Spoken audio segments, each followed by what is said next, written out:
فقیہ کے سلسلے میں اور ان کی عظمت کے سلسلے میں کہ خداوند متعال نے فقہائے عظام کو جو مقام دیا ہے، اور اس وجہ سے کہ امت کے رہنما ہیں، امت کے پیشوا ہیں زمانہ غیبت امام میں، اور باقی زمانہ حضور میں بھی جہاں امام نہیں جا سکتے یا لوگ امام تک نہیں آ سکتے، وہاں بھی امام کے ایسے ہی نمائندگان ہوتے ہیں، پہلے بھی ہوتے تھے۔ حضرت آغا امام رضا علیہ السلام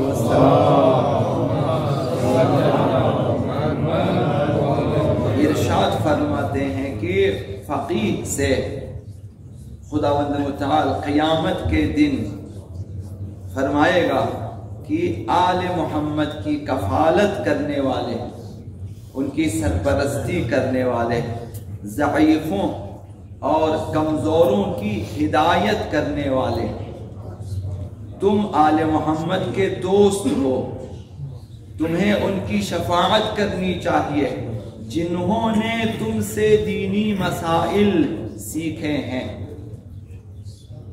آج ہم نے جن سے دینی مسائل، مبتلاوی مسائل سیکھے ہیں، قیامت کے دن اسی فقیہ سے کہا جائے گا کہ جس نے تمہاری تقلید کی ہے ان کی شفاعت کرو۔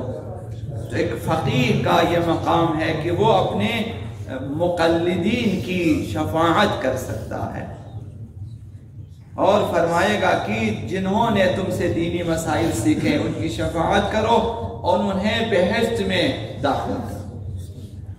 اب وہ جو ہیں بہشت میں، ان کی شفاعت سے بہت سارے لوگ جنت میں جا سکتے ہیں، جبکہ ان کے ہمراہ گروہ در گروہ بہشت میں داخل ہوں گے۔ یہ وہ لوگ ہوں گے جنہوں نے اس فقیہ کے علم سے استفادہ کیا اور اس کے علم سے دوسروں نے استفادہ کیا۔ اگر تھوڑی دیر رک کر سوچیں کہ ہم کس کام میں غفلت کر رہے ہیں، اور آج بھی معاشرے میں اکثریت اسی مسئلے سے، مسئلہ تقلید، فقہاء جامع الشرائط کی تقلید سے غافل ہیں، لاپرواہ ہیں، نہیں سیکھتے۔ میں نے سوال کیا ہے، بعض لوگوں سے سوال کیا، کس کی تقلید کرتے ہو؟ کبھی کہہ دیتے ہیں کہ میں فلاں فقیہ کی تقلید کرتا ہوں، ایک مجتہد کا نام لے لیتے ہیں۔ جب پوچھتے ہیں کہ ان کے توضیح المسائل، مثلا سب سے آخری کتاب یہ آپ کے پاس کہا نہیں ہے، بلکہ کہا کہ آج تک ہم نے دیکھا ہی نہیں ہے، صرف یہ نام یاد رکھا ہم ان کی تقلید میں ہے، تو یہ غلط ہے، یہ لاپرواہی ہے دین سے، اپنے دین سے لاپرواہی، اپنی آخرت سے لاپرواہی ہے۔ تو ایسی روایتوں سے فقیہ کی عظمت اور اس کے عمل، یعنی لوگوں کو دینی مسائل سے آگاہ کرنے کی اور ان کی جو اخروی پاداش ہے اور بہشت اور شفاعت، اب ان کی عظمتوں کو ہم سمجھ سکتے ہیں، اور ہم یعنی اپنی خود کو شفاعت سے محروم کر رہے ہیں جب ہم توضیح المسائل نہیں خریدتے۔ اور شاید بعض لوگ شرم کریں کہ میں توضیح المسائل اٹھا لوں، یہ تو کوئی ایسی کتاب نہیں ہے۔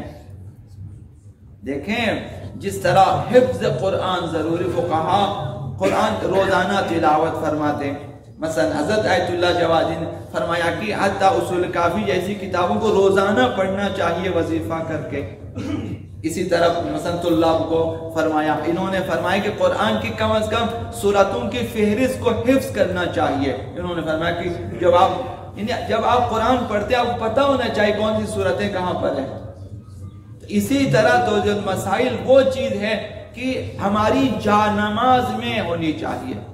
ہر جا نماز کے سامنے ایک موبائل ہے، تو اس موبائل میں ایک توضیح المسائل کیوں نہیں ہے؟ اسے کھولیں، روزانہ 2-3 مسئلے پڑھیں، سمجھ میں نہ آئے کسی سے بھی پوچھیں۔ یہ فرض ہے، واجب ہے، ضروری ہے۔ احکام الہی کا سیکھنا اسلام میں واجب ہے۔ मुस्तहब नहीं है, मुबाह नहीं है, वाजिब है, फर्ज है, हम सब की जिम्मेदारी है। खुद मुज्तहिद की भी जिम्मेदारी है कि वो अहकाम दीन को सीखें और अमल करें। अहकाम के सीखने, समझने और उन पर अमल करने से ही इंसान की सआदत की जमानत फराहम हो सकती है। जब आप सीखेंगे, अमल करेंगे, क़यामत के लिए आपकी जमानत है कि मैंने सीखा और अमल किया। हजरत आगा इमाम जाफर सादिक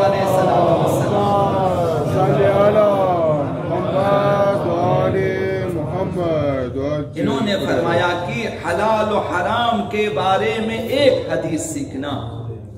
हलाल और यानी एक मसला, तो मसाइल में जो हलाल और हराम के बारे में हो, मसलन सूद हराम है, एक मसला आपने याद किया, मसलन ये फलान चीज हराम है या हलाल है, ये मुबाह, एक मसला, जो एक हदीस, एक रिवायत, मसलन एक मसला सीखना। फरमाया कि एक सच्चे मोमिन से अगर तुमने एक मसला सीखा, एक हदीस हलाल और हराम सीखा, फरमाया दुनिया वमा फीहा, जो सोने चांदी से हो, दुनिया और वमा फीहा में जो कुछ सोने चांदी है उन सब से बेहतर है तुम्हारे लिए। सोने चांदी आपके यहाँ कुछ दिनों के लिए काम आ सकते हैं, लेकिन आपकी आखिरत के लिए काम नहीं आ सकते। सोने चांदी के बारे में तो खुदा ने फरमाया कि जिन्हें राह खुदा में नहीं खर्चा, क़यामत के दिन गर्म किया जाएगा और उनके पेशानी और पहलुओं पे दागा जाएगा। ये तो हमारे लिए खतरे की घंटी है अगर पाक साफ ना हो मसला। लेकिन अहकाम अगर सीखेंगे सवाब है, अमल करेंगे और सवाब है, दूसरों को सिखाएंगे और ज्यादा सवाब है। अंबिया का काम यही है, तो और क्या है? तो आपसे कहा जाएगा कि अंबिया के काम तुमने अंजाम दिए हैं कि खुद भी सीखें, दूसरों को सिखाएं। हजरत आगा इमाम जाफर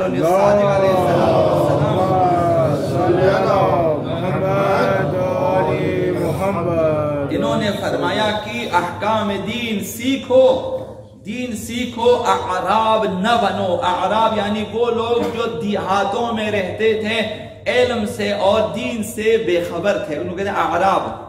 अराब न बनो, जो दीन खुदा को नहीं सीखता, बरोज क़यामत अल्लाह उस पर नजर रहमत नहीं फरमाएगा। ये छठे इमाम ने फरमाया, अगर नहीं सीखा खुदावन क़यामत के दिन नजर रहमत नहीं फरमाएगा और उसके किसी अमल को पाकीज़ा करार नहीं देगा। ये छठे इमाम ने फरमाया। और हजरत आगा रसूल खुदा सल्लल्लाहु अलैहि इन्होंने फरमाया, अफसोस है उस मुसलमान पर, यानी अफसोस है, मैं नाराज हूँ, मुझे वो शख्स पसंद नहीं, अफसोस है मेरी तरफ से उस शख्स पर जो हफ्ते में एक दिन को अहकाम सीखने के लिए वक़्फ न करे, दीनी मसाइल सीखने के लिए मुख्तस न करे। ये पैगंबर सामने फरमाया, हफ्ते में 7 दिन, 7 दिनों में आप 5 दिन काम पे जाते हैं, 2 दिन आपकी छुट्टी होती है, 1 दिन आप सैर व तफरीह के लिए जाएं, 1 दिन आप सीखें। किस कदर अफसोस का मकाम है कि यूरोप में संडे क्लासेस होते हैं, हफ्ता हमारे जो यहाँ से चले जाते हैं उनके पास और दिन नहीं होता, वही हफ्ता अतवार की क्लासें दीन शनासी के लिए होती है। आप मरकज दीन में रहते हुए भी, मसलन जुमा तो हमारी छुट्टी, हम पिकनिक पे चले जाते हैं, हफ्ता हमारी छुट्टी हम पिकनिक पे चले जाते हैं, मसलन तफरीह के लिए चले जाते हैं, दीन नहीं सीखते। सबको मिलकर एहतिमाम करना चाहिए कि जो हफ्ते भर मसलन नहीं सीख सकते, एक दिन 1 घंटे या 2 घंटे के लिए किसी जगह चंद अफराद जमा हो जाएं, एक शख्स को बुलाएं कि वो अहकाम सिखाएं, चंद अकायद की बातें और चंद अहकाम और चंद अखलाक की बातें 2-3 घंटे में, मसलन 1.5 से 2 घंटे वगैरह में ये काम हो जाएगा। इन्हें पूरे हफ्ते में 1.5-2 घंटे अगर दे दें अपने दीन को सीखने के लिए, शायद कि खुदावंद मुताल हमसे राजी हो जाए।